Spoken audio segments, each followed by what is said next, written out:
Hi, I'm Fox San Antonio's Jessica Headley. And I'm Ryan Wolf. Our greatest responsibility is to serve our Treasure Valley communities, the El Paso, Las Cruces communities, Eastern Iowa communities, Mid-Michigan communities. We are extremely proud of the quality, balanced journalism that CBS 4 News produces. But we are concerned about troubling, irresponsible, one-sided news stories plaguing our country. The sharing of biased and false news has become all too common on social media. More alarming, some media outlets publish these same fake stories without checking facts first. The sharing of biased and false news has become all too common on social media. More alarming, some media outlets publish these same fake stories true without checking facts first. Unfortunately, some members of the media use their platforms to push their own personal bias and agenda to control exactly what people think. And this is extremely dangerous to our democracy. this is extremely dangerous to our democracy. This is extremely dangerous to our democracy. This is extremely dangerous to our democracy. This is extremely dangerous to our democracy. This is Extremely dangerous. Dangerous to our democracy. Dangerous. Extremely dangerous to our democracy. extremely dangerous to our democracy. What if all isn't as it seems? What if the reality you found was false? A carefully constructed narrative by unseen special interests designed to manipulate your opinion. I've been a journalist for about 25 years, and I was educated to lie, to betray, and not to tell the truth to the public. There is nobody coming to you and saying, well, we are the Central Intelligence Agency, would you like to work for us? No. This is not the case how it happens. What they do, these transatlantic organizations, is they invite you for seeing the United States. They pay all your expenses and everything. So you are bribed. You get more and more corrupt because they make you good contacts. You won't know that those good contacts are, let's say, non-official or officially people working for Central Intelligence Agency or other American agencies. So you make friends. You think they are friends, and you cooperate with them. They ask you, well, could you do me this favor? Could you do me that favor? So your brain more and more is brainwashed through these guys. And your question was, is this only the case with German journalists? No, I think it is especially the case with British journalists, because they have a much closer relationship. It is especially the case with Israelis, of course, with French journalists. There is many countries in the Arab world, like Jordan, for example. A couple of years ago, CBS News asked me to look into a story about a study coming out from the nonprofit National Sleep Foundation. Supposedly, this press release coming out said, the study concluded we're a nation with an epidemic of sleeplessness and we don't even know it, and we should all go ask our doctors about it. A couple of things struck me about that. First, I recognized the phrase, ask your doctor, as a catchphrase promoted by the pharmaceutical industry. They know that if they can get your foot through the door of the doctor's office to mention a malady, you're very likely to be prescribed the latest drug that's marketed. Second, I wondered how serious an epidemic of sleeplessness could really be if we don't even know that we have it. Right?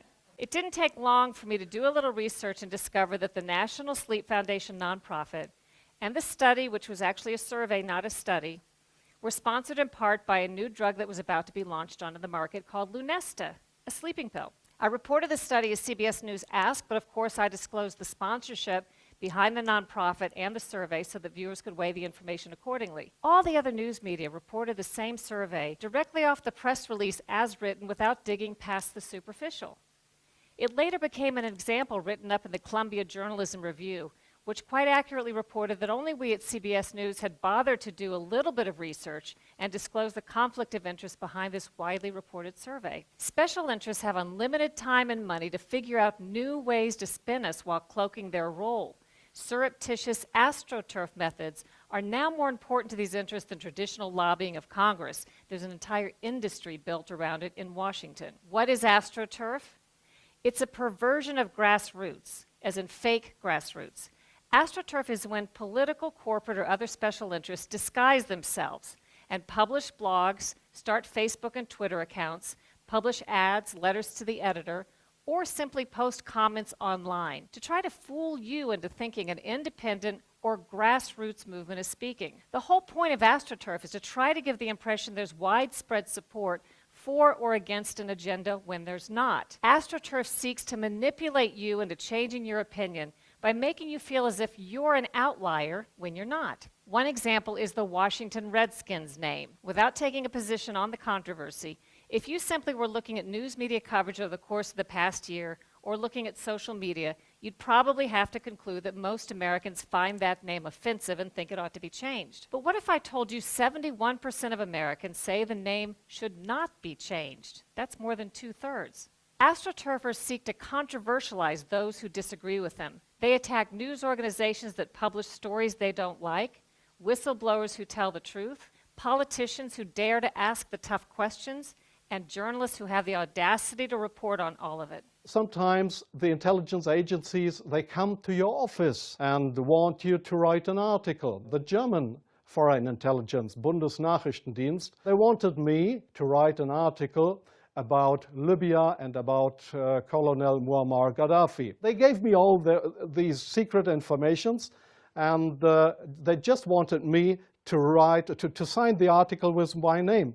I did that. It was a story that was printed worldwide 2 days later. But I had no information on that. It was the intelligence agency. So do you really think that this is journalism? Intelligence agencies writing articles? You have meddled with the primal forces of nature, Mr. Beale, and I won't have it. You think you merely stopped a business deal? That is not the case. The Arabs have taken billions of dollars out of this country, and now they must put it back.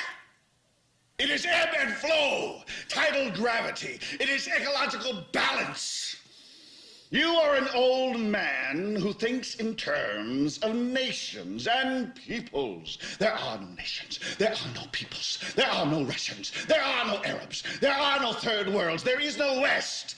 There is only one holistic system of systems. One vast and immane, interwoven, interacting, multivariate, multinational dominion of dollars. Petrodollars, electrodollars, multi-dollars, Reichmarks, Rins, rubles, pounds, and shekels. It is the international system of currency which determines the totality of life on this planet. There is no America. There is no democracy. There is only IBM and ITT and AT&T and DuPont, Dow, Union Carbide, and Exxon. Those are the nations of the world today. What do you think the Russians talk about in their councils of state? Karl Marx? They get out their linear programming charts, statistical decision theories, Minimax solutions, and compute the price-cost probabilities of their transactions and investments, just like we do. We no longer live in a world of nations and ideologies, Mr. Beale. The world is a college of corporations, inexorably determined by the immutable bylaws of business. The world is a business, Mr. Beale. Hell no! What kind of shit is that?